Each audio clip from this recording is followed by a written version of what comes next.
Olá, tudo bem? Milton do Eterno por aqui, trazendo hoje aqui mais um resenha. Hoje aqui no Livres Adoradores com a pastora Consuelo. Uma resenha, tenho certeza, abençoada, poderosa, uma palavra de Deus que vai falar muito ao seu coração. Vem comigo.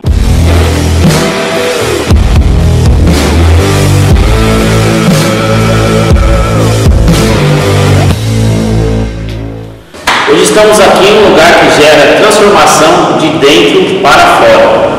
Livres Adoradores, pastora Consuelo. Tudo bem, pastora? Bem, amado. Muito bom tê-la aqui. Mais uma resenha feminina. As mulheres invadindo o canal do Milton do Eterno. Prazer tê-la aqui, pastora. Quer dizer, prazer de eu estar aqui na sua casa, né?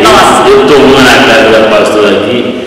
E para a gente começar essa resenha, e eu tenho certeza que Deus preparou esse dia, preparou esse momento, eu já vou começar assim, falando dele, que eu tenho certeza que alegra o meu coração e também alegra o seu, que é Jesus. Amém. Falando de Jesus, vamos logo com a parábola de Jesus. Qual a parábola que mexe com o teu coração, ou uma passagem que você pode falar assim, Milton, essa balança minha estrutura, essa mexe comigo, essa acompanha a minha vida? Sim. Então, é um momento, ultimamente, na circunstância que a gente está vivendo hoje, eu acho que uma passagem que mexe muito com o nosso coração, uma parábola aí, uma passagem que mexe muito com a gente, fala muito da nossa realidade hoje, é a palavra do semeador. Porque hoje o que a gente está vivendo, uma realidade é isso, né? O senhor entende que tem muita gente que estava vindo nessa onda, nessa vibe da igreja, né, de participar dos cultos. Isso tem sido uma palavra que tem ficado muito forte no meu coração. Eu tenho meditado muito nela, tenho vivido muito ela. Sim. Intensamente, na verdade, agora, né? Como líder da igreja, como presidente da igreja, a gente vive muito isso. Isso para mim tem mexido muito comigo, né? Porque a palavra do semeador e a palavra também do construtor, né, que construiu a sua casa na areia, e aí veio a chuva e derrubou, mas quem constrói a sua casa na rocha, que é Jesus, permanece. E o que a gente está vivendo hoje é bem exatamente isso, né? E tem muita gente que, quando está na igreja, quando está com os cultos presenciais, elas estão atuantes na igreja todos os dias, todos os cultos, mas quando chegou esse momento agora, né, veio um problema, veio um vento, E a casa foi embora. veio uma dificuldade, veio uma situação que ninguém esperava, e a gente começa a perceber que as pessoas, elas não estavam tão firmadas na rocha, em Cristo, como a gente achava, né? Então a gente convive com pessoas e você olhava e dizia assim, nossa, quanta unção, quanto poder, quanta, né? Crente até o tutano, crente que só Jesus. De repente não era isso. De repente bate o vento e aí a gente percebe que foram muitas sementes que foram, né, plantadas na beira do caminho, outras que foram plantadas no pedregulho e outras que foram plantadas na areia. E existem todas essas classes de pessoas hoje, e hoje a gente convive com esta palavra e com essas parábolas, né, bem claro. Para mim tem sido assim uma evidência conviver e viver com essas palavras agora. Para mim está sendo a palavra da atualidade. Muito bom. Uma realidade incrível, né, irmão? Muito real, né? Pastora Consuelo, como que Jesus chegou na sua vida? Então, eu tenho um testemunho muito forte. Inclusive, ontem na live eu estava falando sobre isso. Eu precisava de 3 lives para fazer para dar um testemunho. Meu testemunho é muito forte. Dá uma resumida pra gente. Então, eu sou filha adotiva, né? Isso já é Filha adotiva. A partir de 2 meses de idade, eu fui morar com uma família, e vou dar uma enxugada legal. Mas com essa situação, eu acabei, eu sou de Minas, sou do sul de Minas, né, da cidade de Itajubá, mas eu fui criada numa cidade hidromineral chamada São Lourenço, no sul de Minas, cidade turística. Fui criada com uma madeira de água mineral, de água gasificada. Coisa boa. Não, o negócio é chique, né? Assim, não, o senhor está pensando. E com isso, amado, com 14 anos eu vim para São Paulo. Eu fui convidada para... Aliás, eu fui enviada para São Paulo, né? Por esses meus pais que moravam em Minas, para trabalhar na casa de uma irmã, que era irmã adotiva de criação. E chegou aqui em São Paulo, eu acabei... a gente teve alguns problemas, né? E eu acabei saindo da casa dela, eu fui trabalhar em casa de família. Então eu tenho um currículo de vida assim muito grande.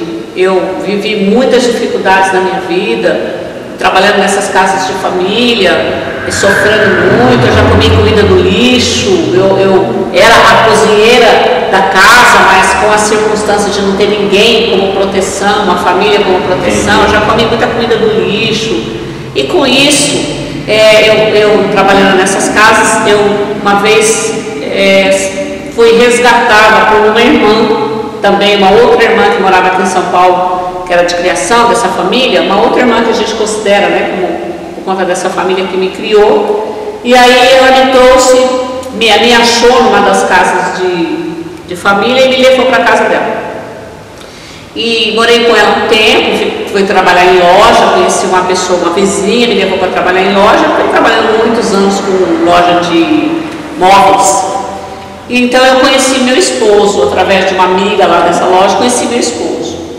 E nós muito novinhos, né, nos casamos, tinha 18 anos quando nós nos casamos naquela época. E nós passamos por alguns momentos muito difíceis, assim, porque ele também era muito novo, eu muito nova, não tinha família perto, né, apenas essa irmã, que a gente não tinha muito contato, devido a eu ser filha de criação, então era meio que uma pedra no sapato da família, né. Então eu acabei vivendo essas circunstâncias, mas eu gosto de contar esse testemunho, mas eu gosto de deixar uma coisa muito frisada. Porque esses pais que me criaram, até então aos 14 anos, eu fui muito bem criada, muito bem tratada, muito bem criada. A partir dos 14 anos que eu vim para São Paulo, foi que a minha vida deu uma virada. Mas nisso, eu não sabia que eu tinha uma paternidade de Deus muito grande na minha vida. E eu tive uma paternidade assim, presente, viva na minha vida que eu não conhecia. Não sabia, não tinha um entendimento, né? Quando eu me casei, eu havia me envolvido com algumas religiões, na busca de encontrar Deus, encontrar o caminho, que eu entendo que toda alma, ela necessita do seu Criador, né? O desejo de toda alma é se voltar ao Criador. E por isso ela procura vários caminhos, né? Nós somos levados a procurar vários caminhos nesse anseio da alma encontrar esse Criador. E aí eu me envolvi com o espiritismo, nos centros espíritas, comecei a desenvolver ali os trabalhos. Depois que a gente tem a luz da palavra, a luz da verdade, você entende que Deus já havia me dado os dons, eu já havia nascido com alguns dons que Deus me deu, mas o inimigo tentou por um tempo usá-lo, né, a favor do reino. E nessa situação toda, irmão meu, dentro da minha casa, eu e meu esposo, a gente não nos tratava bem, a gente não se respeitava, eram brigas direto, a gente não tinha um entendimento, então existia uma influência maligna muito grande na minha vida, com esse envolvimento, né, sem sabedoria, sem conhecimento. Eu vi que sofria muitas retaliações dentro da minha casa, então a gente brigava muito, muitas desavenças, muitos problemas, muitas dificuldades. E então eu conheci uma vizinha, né, e essa vizinha me convidou para participar um dia da igreja dela, e ela me dizia assim: nossa, você é tão comunicativa, tão legal, mas eu vejo que você é tão triste, né? E aí ela foi me dando essa ênfase de conversando comigo, para me revelar o amor de Cristo, e eu fui começando a abrir meu coração com ela, explicando para ela: olha, eu sou espírita, eu vou no espiritismo, mas meu marido detesta o espiritismo, ele nunca me acompanhou, ele nunca foi, era de uma família tradicional católica, e ele dizia assim: olha, eu quero esse negócio de Espiritismo, eu não gosto disso. Então, já havia um reino dividido dentro da minha casa, né? Um reino das trevas, e ele participante da Igreja Católica, já havia um reino dividido. Então ela descobriu essa minha situação e ela queria me levar para a igreja. Só que ela era uma negra, alta, muito bonita, com as unhas vermelhas, usava uns brincos grandes, muito bonitos. E eu olhava para ela e dizia assim: essa mulher não é crente nunca. Como que ela pode ser crente? Uma unha vermelha, batom. Não. Eu falava para ela assim: não, você não é cristã, você não é crente. Ah, eu sou. Mas como você é crente? Crente usa saia, não pode cortar cabelo, não pode usar unha. A visão que a gente tinha antes do conhecimento, né? Hoje não, hoje está bem mais fácil, hoje está bem aberto, né? Tem aí essas redes sociais maravilhosas, mas na época, não. Era a palavra sua contra a minha palavra, né? E eu falava: como que pode essa mulher ser crente? E eu falava para ela: olha, crente para mim, não quero nem que passe na porta da minha casa, porque eu nunca que vou deixar de usar uma calça comprida, nunca vou deixar de usar uma roupa que eu gosto, para usar uma saia, para usar um coque na cabeça, imagina, né? Porque para mim a religião cristã estava associada em doutrinas de usos e costumes, né? E ela começou a me convencer de que não. Ela começou a me evangelizar, ela começou a falar para mim da Bíblia. E ela era cabeleireira. E a minha alma começou a ficar tão sedenta pela palavra que eu fazia cabelo toda semana.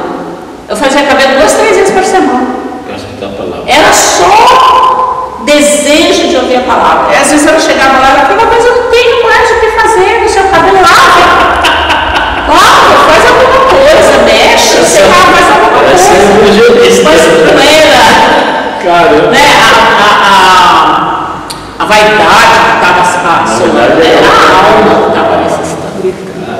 E aí ela me levou para a igreja, ela me convenceu a ir um dia na igreja. E a minha conversão, ela foi assim, um negócio muito forte. Genuína. Muito, porque eu digo que eu passei pela cruz mesmo, eu passei pelo sangue mesmo, eu tive uma conversão muito intensa.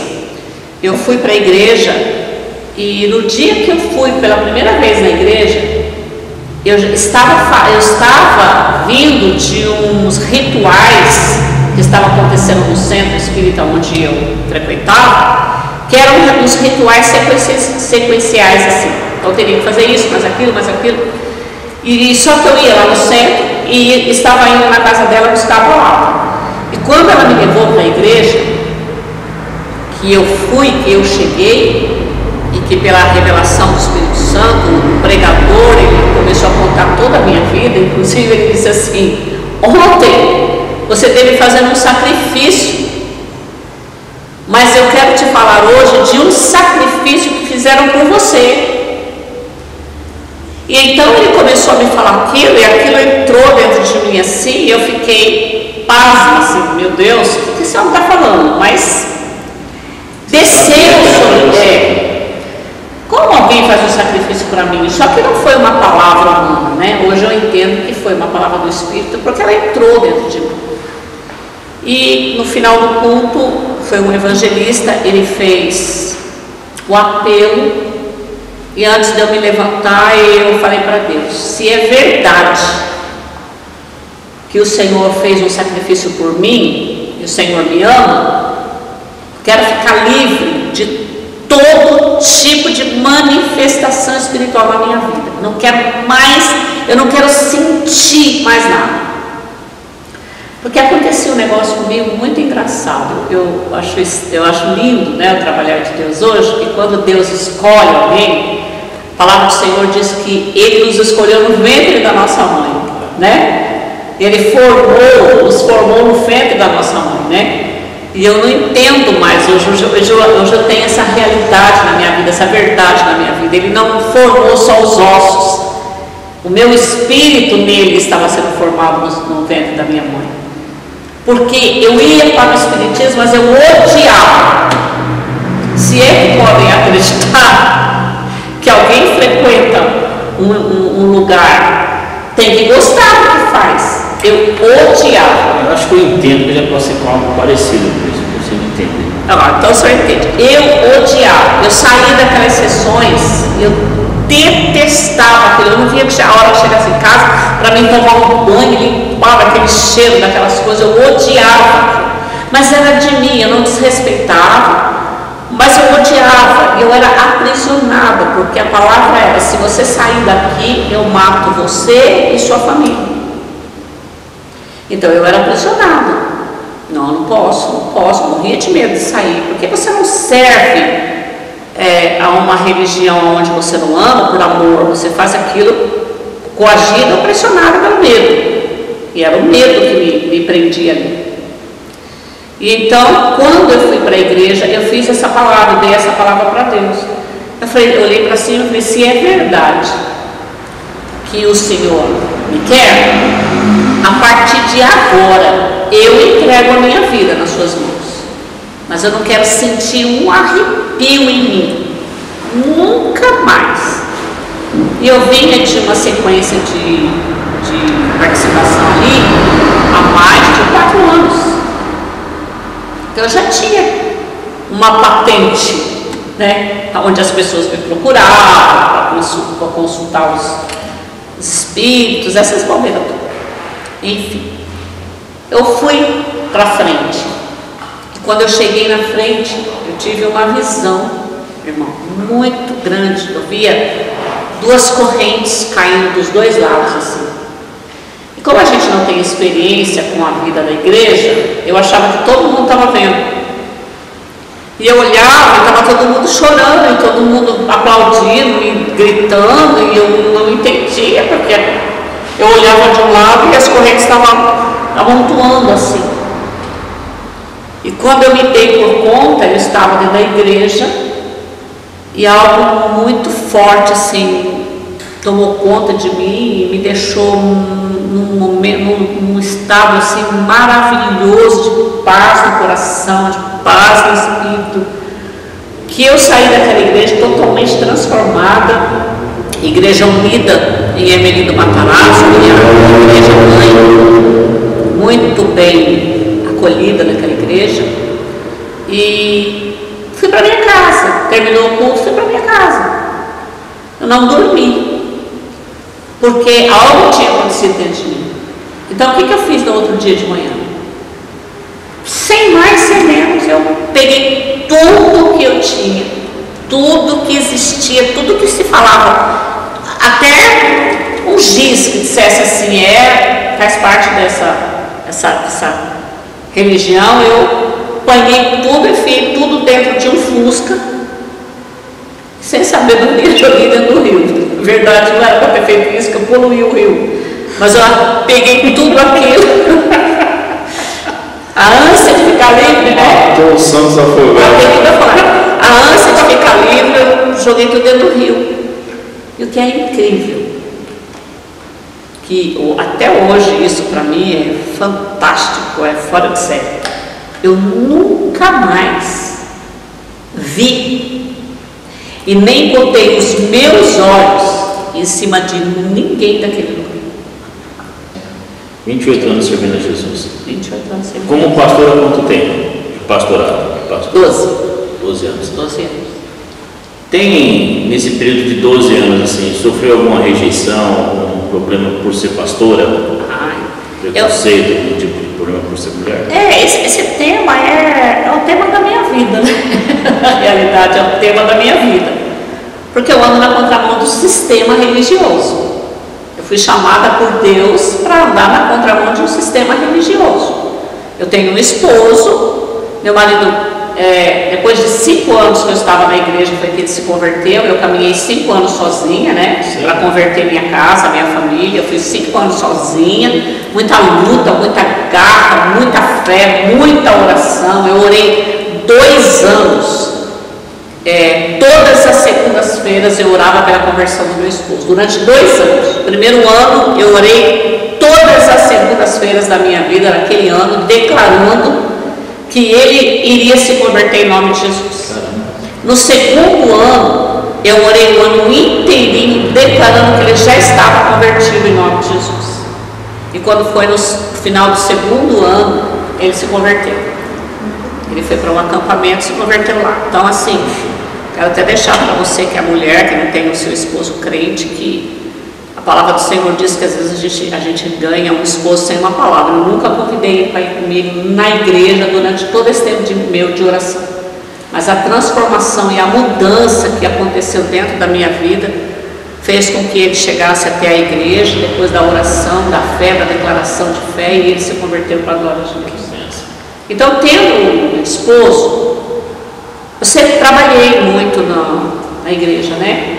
Eu, com 2 meses de convertido, eu pregava, sem conhecer praticamente a Bíblia. Eu não tinha tempo, não tive tempo suficiente para conhecer a Bíblia, né? Mas eu fui levada a uma pregação e de lá foi embora. Foi bem assim, né? Porque Deus faz umas coisas loucas para confundir os sábios, né? E eu vivo essas palavras literalmente. Então eu ando na contramão do sistema. Meu esposo poderia ter sido chamado por Deus e para mim seria muito fácil.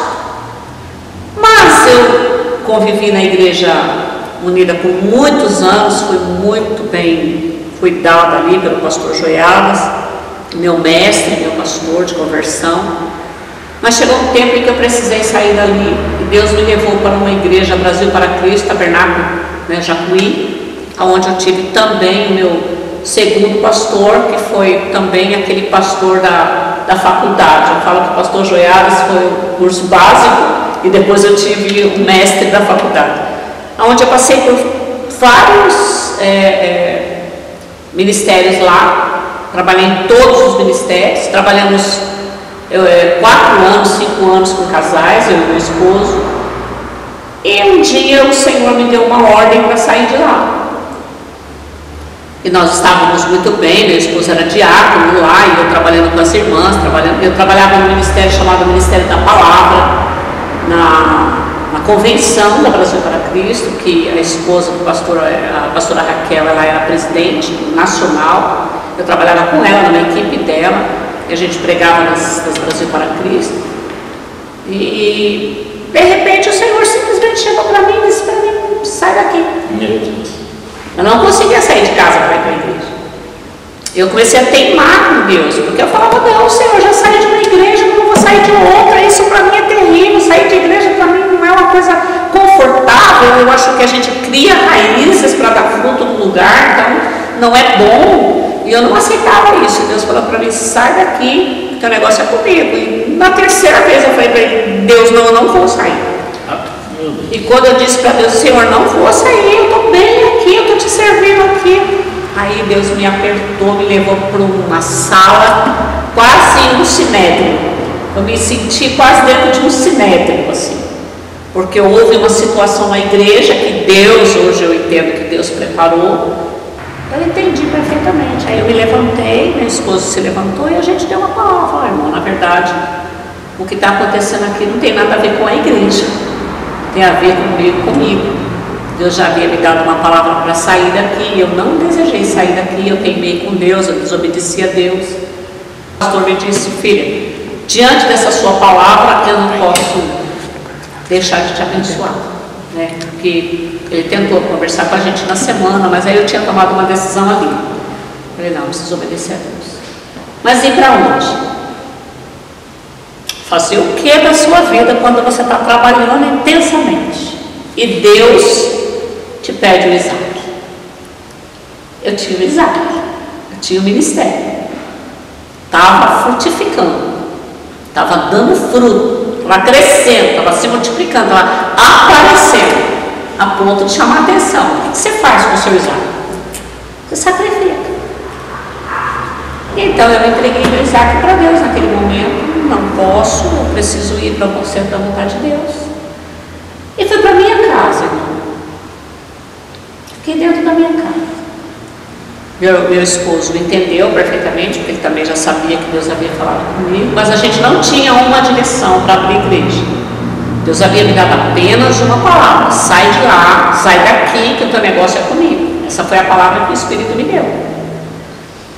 Por isso que eu lutei, porque poderia ser de mim, poderia ser do meu pensamento, do meu coração, e eu fiquei lutando, Até que Deus veio e apertou um negócio assim, surgiu assim, do nada. Ninguém sabia de nada, ninguém percebia uma cara feia, todo mundo me aceitando com maior amor. De repente aparece por trás dos bastidores um levante assim. Então tá. Saí para casa. E estar em casa, para mim, não me fez bem. Porque uma árvore que dá fruto, quando ela para de dar fruto, ela entra em um estado de decomposição. E eu fiquei muito ruim. E eu fiquei em casa um mês. E a gente saía de casa e pensava assim, vamos para uma igreja? Vamos ver um culto? Assistir um culto? No metade do caminho o Espírito Santo falava, volta.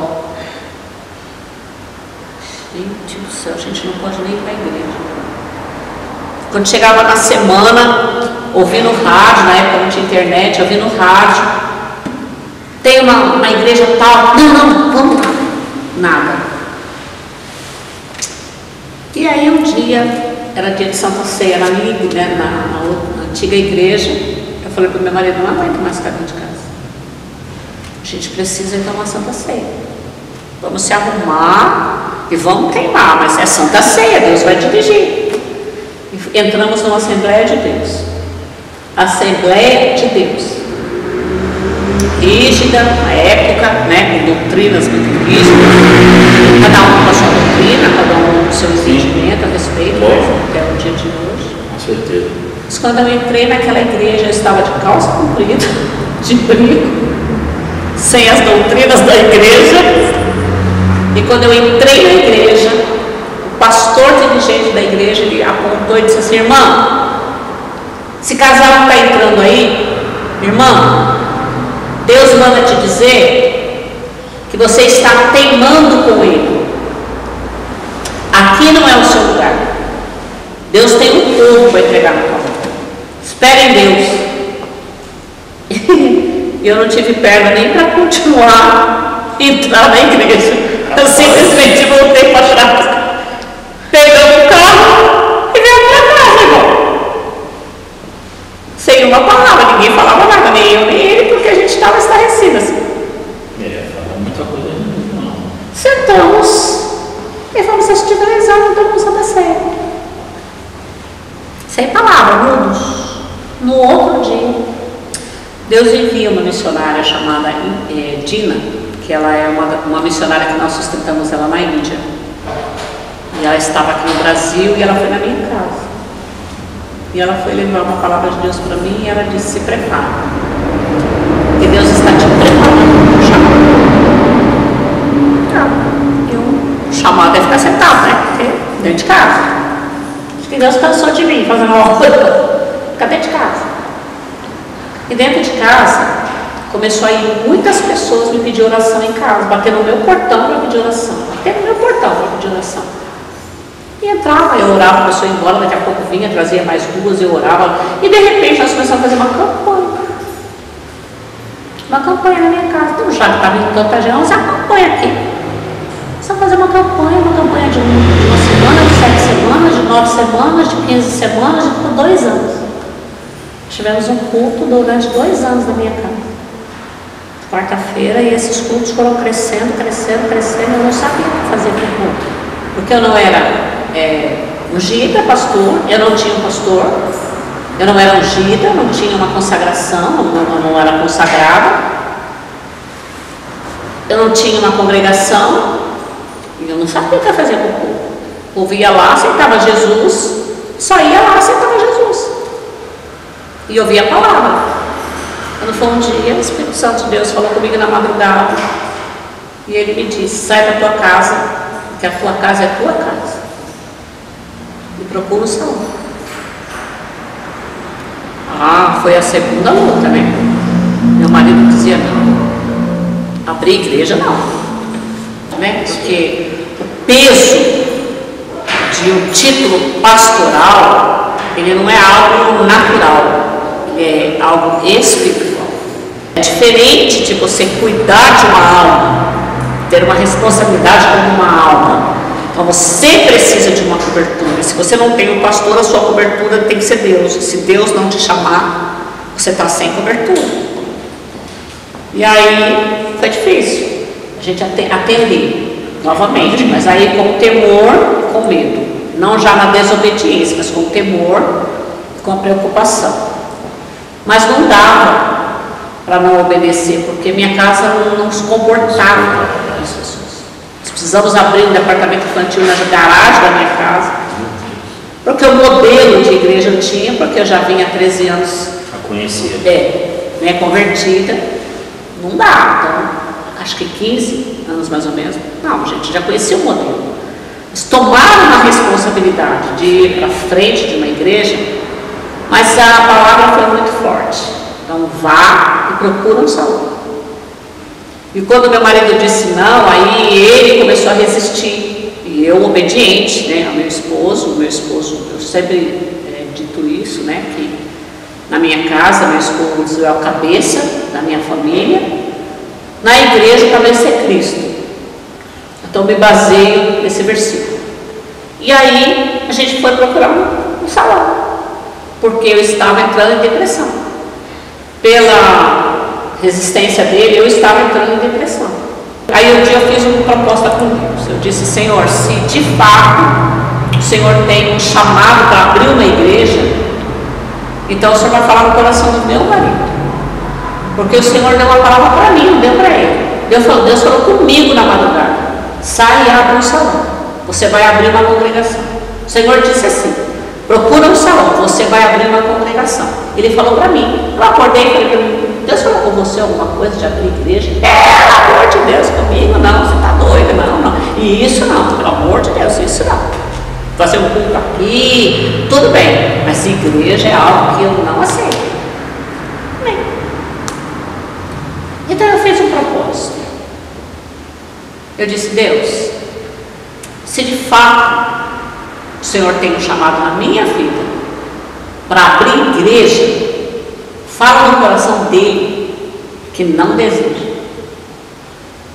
Passou 3 dias, ele me chamou e falou assim: olha, preciso ter uma palavra com você. Eu falei: pode falar. Ele disse: vamos procurar um salão, porque eu não tenho um chamado de pastor, mas eu não consigo mais ver você nessa tristeza e angústia que você está vivendo. Meu Deus. E Deus mandou eu simplesmente obedecer. Eu não sei como vai ser. E aí nós fomos para a primeira igreja, e a primeira igreja tem todo um testemunho de como foi aberta. Depois nós fomos para o segundo tempo, tem todo um outro testemunho que foi aberto, até chegar aqui. E nesse rol todo, de toda essa história, nós temos 13 anos de pastoreio. Ele também é pastor? Ele foi consagrado pastor depois de 7 anos da minha consagração. Depois de 7 anos. Quem fez a minha consagração não, foi um pastor que ele tem uma doutrina de não consagrar a mulher. Ele é de uma igreja que não consagra, não aceita a mulher como pastora. E foi uma outra decisão com Deus também. Eu disse: Deus, eu nunca vou botar a Bíblia debaixo do braço e vou sair para pastorear. Eu trabalhei com vidas dentro da igreja 2 anos sem consagração, porque eu não admitia eu ter que pedir para um pastor me consagrar. Se Deus me chamou, então teria que vir de Deus. Para mim era a prova de que o chamado na minha vida, eu sabia o que eu ia enfrentar. Então eu dizia para Deus: se o Senhor me chamou, eu não saio à procura de ninguém, eu nunca vou pedir para ninguém me consagrar, tem que vir do Senhor. O apóstolo Paulo disse: eu sou apóstolo pelo Senhor e não pela mão de homens.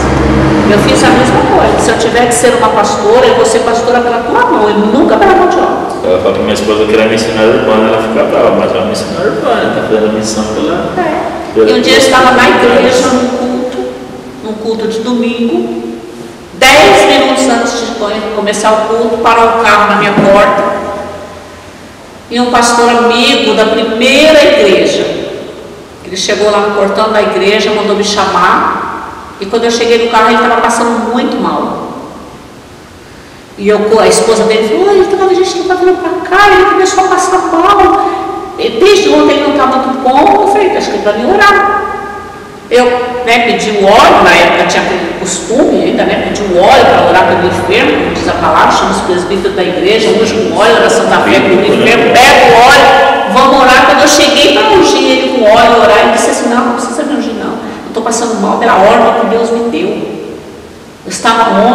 hoje de madrugada orando, e Deus falou para mim: sai da tua casa amanhã, não vai para a tua igreja, e vai lá colocar óleo na cabeça dela e unge ela pastora. Só que a doutrina da igreja dele, da convenção que ele seguia, ele estava ensinando ele. Estava sofrendo, porque ele não aceitava. Nele, né? Meu Deus. E ele passou mal, precisando dar água para ele. Quando ele me disse isso, ele falou: Consuelo, minha igreja não aceita, minha doutrina não aceita, eu não aceito. Que bom que ele foi obediente a Deus. Mas eu preciso obedecer. Tá certo. Que bom que ele foi obediente a Deus. E ele entrou na igreja. Caramba, que experiência. E olha que interessante, além dele me consagrar com óleo e tal, com a cerimônia, com o cerimonial da consagração. Isso sem ser nada combinado. Não. Caramba, que foi. Totalmente pelo amor de Deus. Totalmente pelo amor de Deus. Ele falou: eu não volto para minha casa sem consagrar você. E aí ele pegou o óleo, me consagrou. Me consagrou. E na semana ele foi comunicar à convenção da igreja dele que ele havia feito isso. Porque ele é muito em submissão e obediência. Ele foi até o líder dele e disse: olha, aconteceu isso. E o líder dele disse para ele: você conhece ela? Conheço. Você conhece a vida dela? Sim, ela nasceu na nossa igreja. Ela? Ele falou: não só você colocou a unção do óleo sobre ela, como certificado pastoral atestado de que o reconhecimento da vida dela pastoral, do ministério dela, vai sair pela denominação da nossa igreja. E eles carimbaram, testando e testificando, reconhecendo o meu chamado, me deram um certificado, está aí no escritório. E de lá para cá eu trabalho com a liberdade e o sofrimento junto. A liberdade e o sofrimento, eu gostei dessa. Não sei se a senhora vai concordar comigo, mas assim, hoje a gente, por exemplo, eu conheço muita gente que fala mais com Deus hoje do que Abraão. Conheço mais gente íntima de Deus do que Moisés.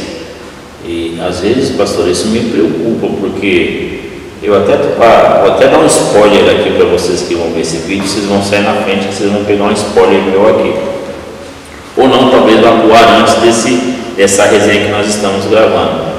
Mas eu estou trabalhando nesse vídeo de uma ministração que é mais ou menos assim: a falta de respeito com a Bíblia em 3 estágios. A pessoa que lê a Bíblia de 3 formas. Primeiro, a pessoa que lê a Bíblia como se a Bíblia fosse um livro do João Bidu. É a Bíblia como um livro de horóscopo. Então a pessoa acha que ela é tão íntima de Deus que ela abre a Bíblia e ela acha que Deus fala com ela a qualquer hora. Mas ela a Bíblia como um livro de horóscopo. Deus falou comigo. Segunda. Terça, ela abre a Bíblia antes de dormir. Deus falou comigo. Como se Deus é instantâneo. A Wi-Fi direto. Esse é um. O segundo é o crente, que só lê a Bíblia quando vai pregar, só de sábado à noite, para pregar no domingo ou de quinta. Então é aquele que só lê só para pregar, para falar para os outros, mas nada serve para ele. E tem aquele que é realmente aquele que busca um relacionamento com Deus. Então eu acho que falta isso, falta esse terceiro leitor para buscar isso que a gente precisa, que é o crente formar esse devocional. E a gente tem falta de relacionamento. A senhora falou discipulado, eu lembrei de Paulo e Timóteo. A gente não vê mais, e hoje se a senhora como uma líder, como uma pastora hoje, exerce uma liderança, como Paulo exerce Timóteo, você é tratado como um líder chato, como um líder ruim, como alguém que pega no pé, como alguém que cobra demais, como alguém que é insuportável, que está exigindo muito, mas na verdade a gente se preocupa. Sabe, pastor, eu vou dizer uma coisa para o senhor, sabe o que acontece? A igreja evangélica brasileira, ela se perdeu num caminho de modernidade, ela se perdeu. Então, o que acontece com essa massa? Não só brasileira, né? O que acontece com essa massa de pessoas que se dizem cristãs hoje dentro da igreja e que elas não têm essa firmeza, não tem essa semente enraizada na rocha? Ela foi trazida, né? Ela foi atraída para dentro das igrejas orgânicas, para dentro das igrejas funcionais, por uma promessa de melhora de vida e não de transformação de caráter. Que é bem diferente. Então foi se pregado muito. Quando começaram a perceber de que saiu da indulgência católica e fizeram praticamente uma indulgência cristã, tipo, se eu pregar a respeito do pecado, se eu pregar a respeito de alguma coisa que ela não gosta, ela vai embora. Quando os líderes começaram a perceber que estavam perdendo pessoas quando se falava a verdade, eles mudaram a oratória.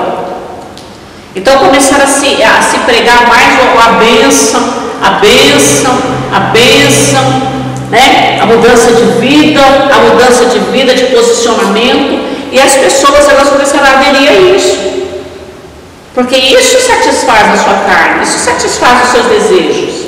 Eu vou para a igreja porque Deus vai abençoar a minha casa, eu vou para a igreja porque eu vou prosperar, eu vou para a igreja porque eu vou trocar de carro, eu vou para a igreja porque eu vou fazer isso, eu vou para a igreja porque eu vou fazer aquilo, e elas começaram a perder o limite. E os líderes começaram a perceber que isso atraía muita gente para as igrejas. As maiores igrejas hoje nós são atraídas para quê? Pelo discipulado, pelas bexigas.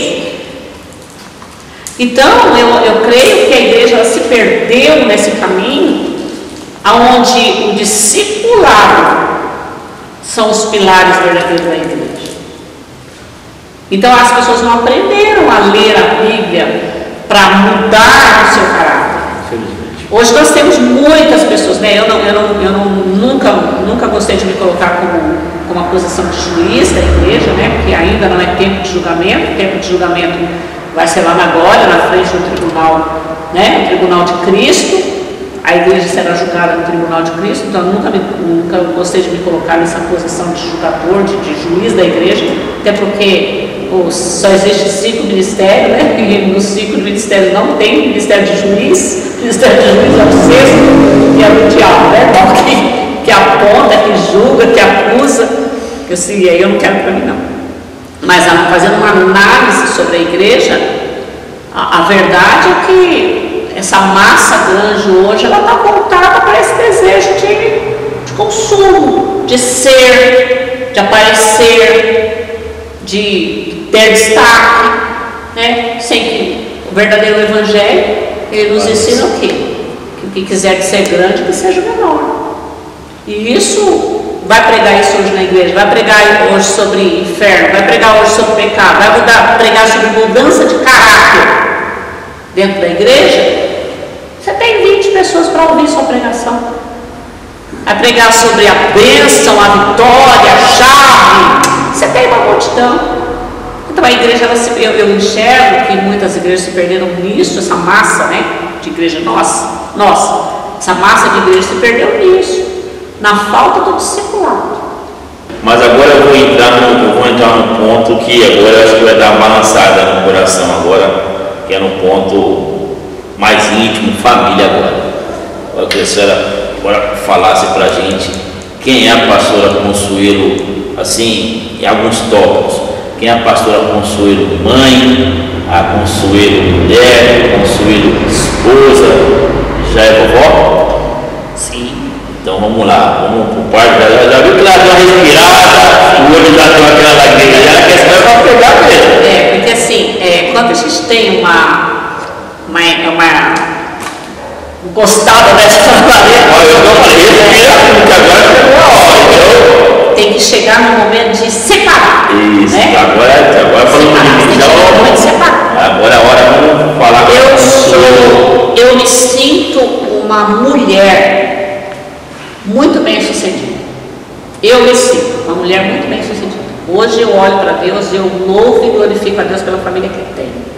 Porque eu fui a primeira a me converter na minha família, na minha casa. Depois de 5 anos, meu marido se converteu através da minha oração. Eu nunca falei, nunca chamei para ir para a igreja.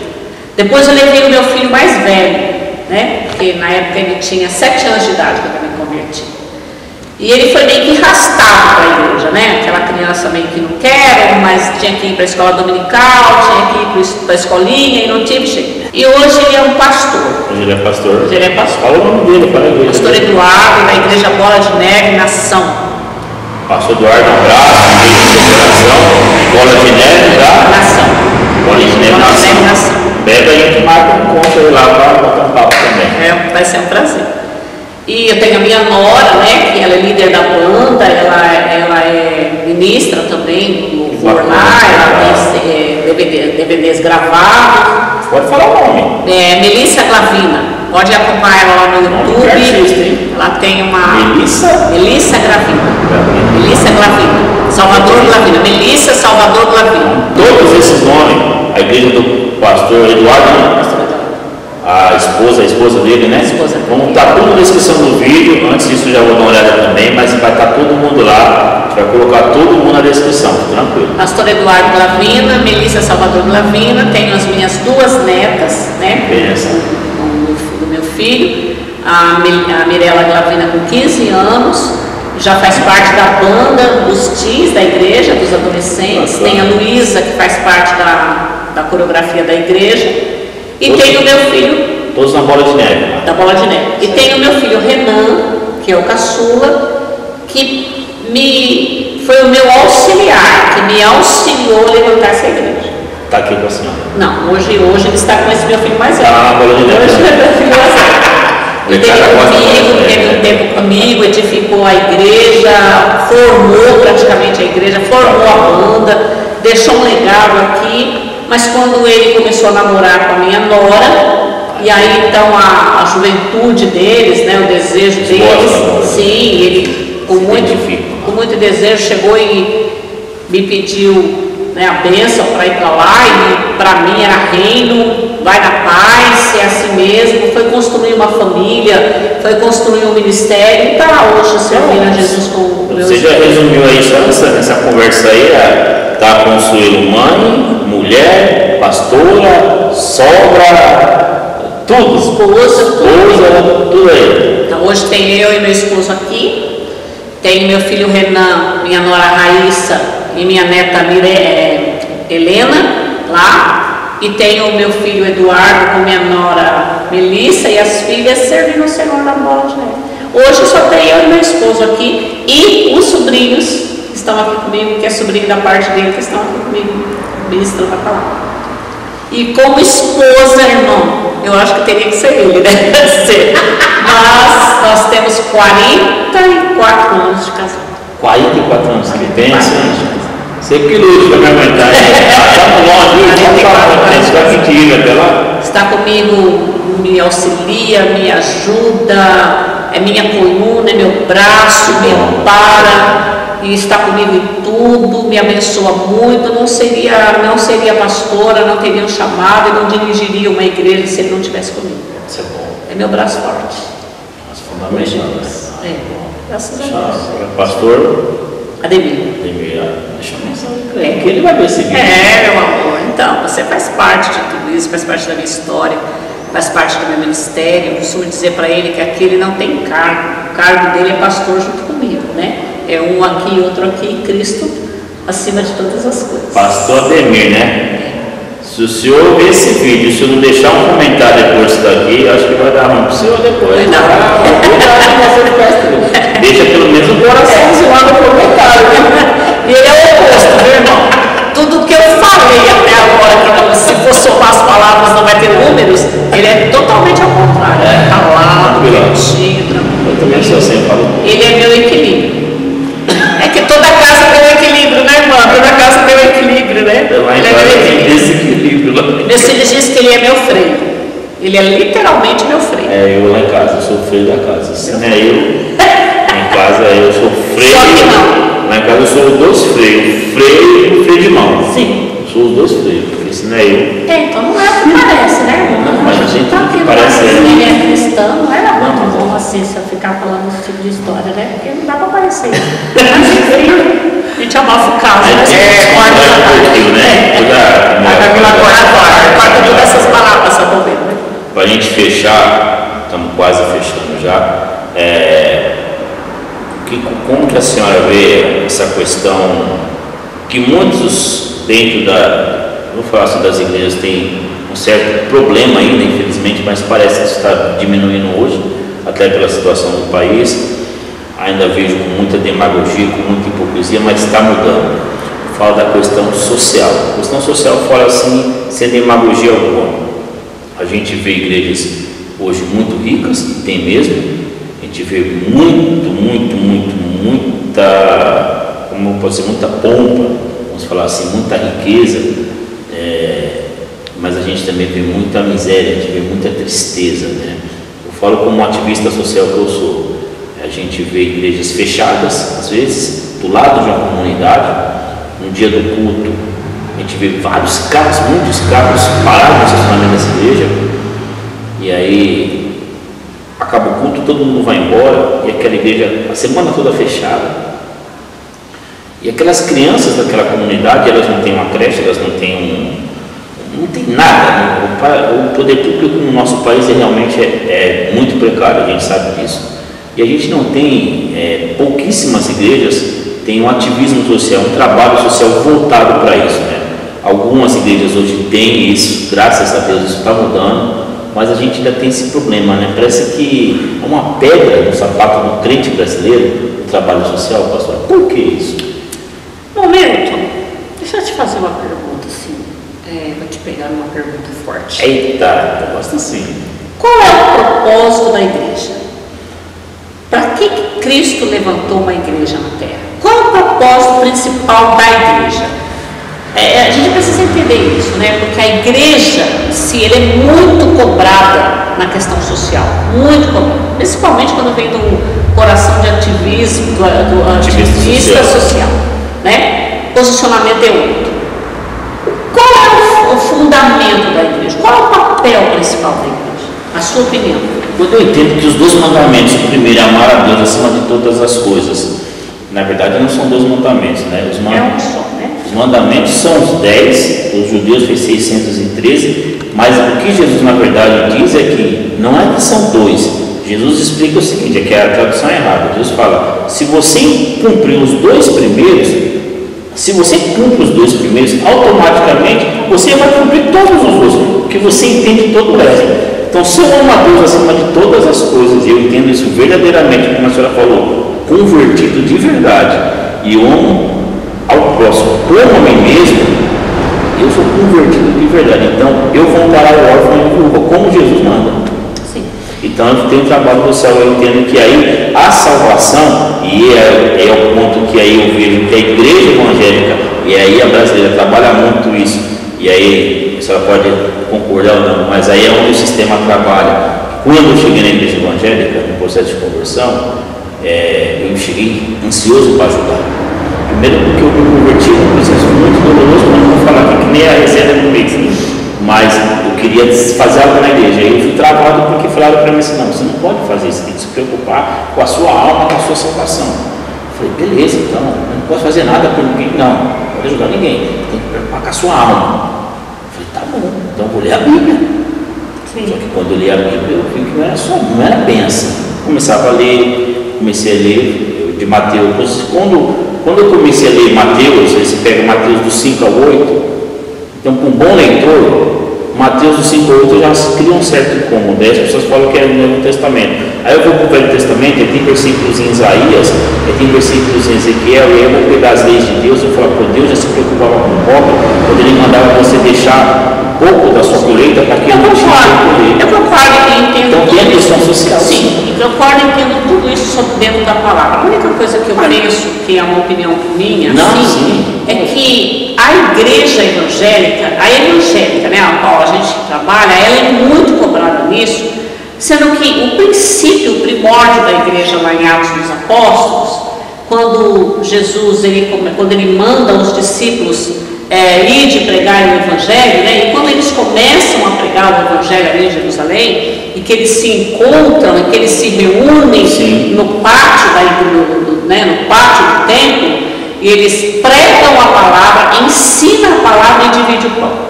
Certo? Esse é o fundamento, né? Eles pregam a palavra de conversão, eles partilham e depois eles partilham o pão, né? Eles têm o ensino, tem a pregação da palavra, tem o ensino e a partilha do pão. Quando eu olho para essa cobrança, porque assim, a gente está falando qual é as responsabilidades da igreja. Quando eu olho para essa cobrança, cobrança da igreja. O que é uma pedra no sapato da igreja? Eu não acho que seja. Eu penso diferente, eu não acho que seja. Eu acho que não existe uma pedra no sapato de alguém que quer fazer a obra. Até porque essa pessoa não precisa estar dentro de uma igreja para amar o próximo. Né? Ela não precisa. Ela né? A boa obra até os espíritas fazem. Fazem mais que nós. Muito mais que nós. Quem deve espírita fazer bem muito mais. Mas por isso que eu entendo que essa cobrança, irmão, ela não é lícita, porque ela tem que ser uma consequência. Ela tem que estar fundamentada dentro do coração de alguém que se converteu a Cristo. Não volta lá naquilo que a senhora falou? Sim, porque senão o que acontece? Entra um cristão aqui, entra uma pessoa aqui para trabalhar na igreja, e ele vem com esse desejo de fazer o bem, porque alguém que vem para a igreja vem com esse coração de fazer o bem.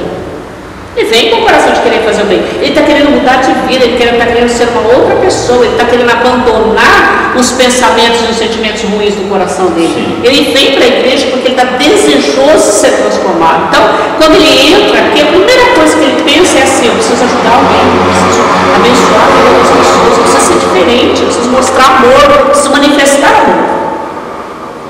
Se essa pessoa ela não aprender a amar Jesus em primeiro lugar, se ela não receber a palavra em primeiro lugar, e o que ela vai fazer diante de Deus vai ser exatamente o que Jesus disse.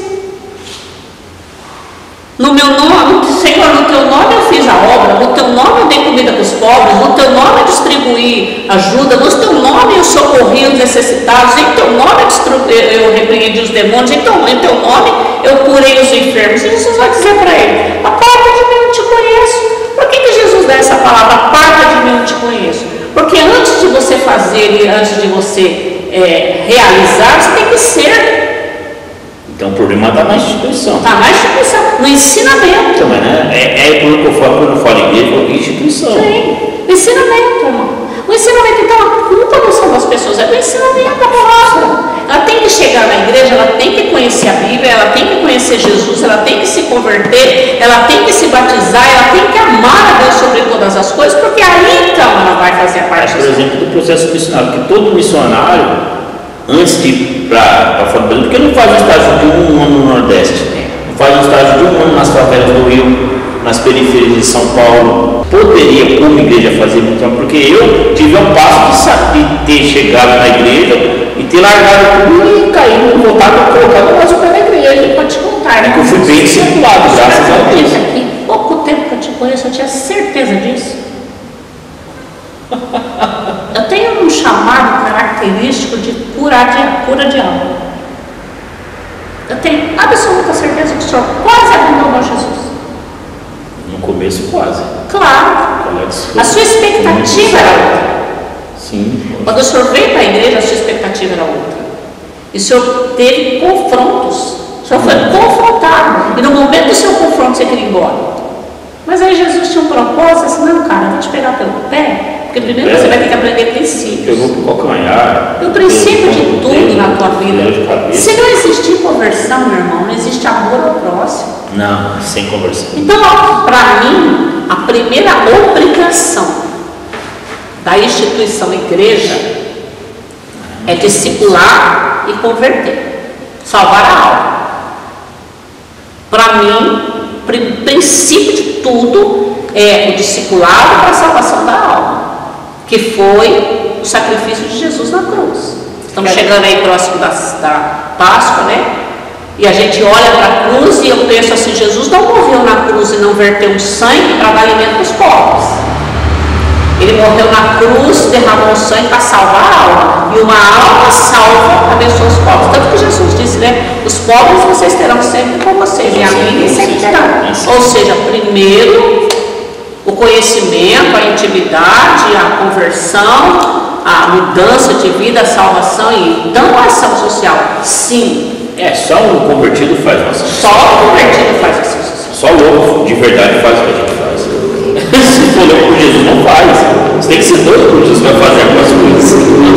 E o Senhor não volta dentro da sua rede, da sua zona de conforto. Quando o Senhor fala que às vezes existem muitas igrejas que estão fechadas em volta de uma comunidade, eu acredito nisso. diz que eu sou pastora, por eu ser pastora eu sou convertido? Quem diz que existem muitos líderes, que todos os líderes são convertidos? Quem diz que existem pastores, que muitos pastores são chamados? Existem os chamados e existem os que querem ser chamados. Existe o chamado e existem os que desejam ser chamados. Existe o que são, existe o que querem ser. É totalmente diferente. E os que querem ser, amado, arrebanham um grupo de pessoas que querem ser também. Eu não posso dar aquilo que eu não tenho, mas eu dou aquilo que está dentro de mim. Então, se não existir uma conversão de fato dentro de mim, se não existir uma cruz, se não existir uma salvação atuante dentro de mim, porque isso não morre, isso é uma chama que fica acesa dentro da gente o tempo todo. Se não existir essa chama dentro de você, de se apaixonar por Jesus, não flui.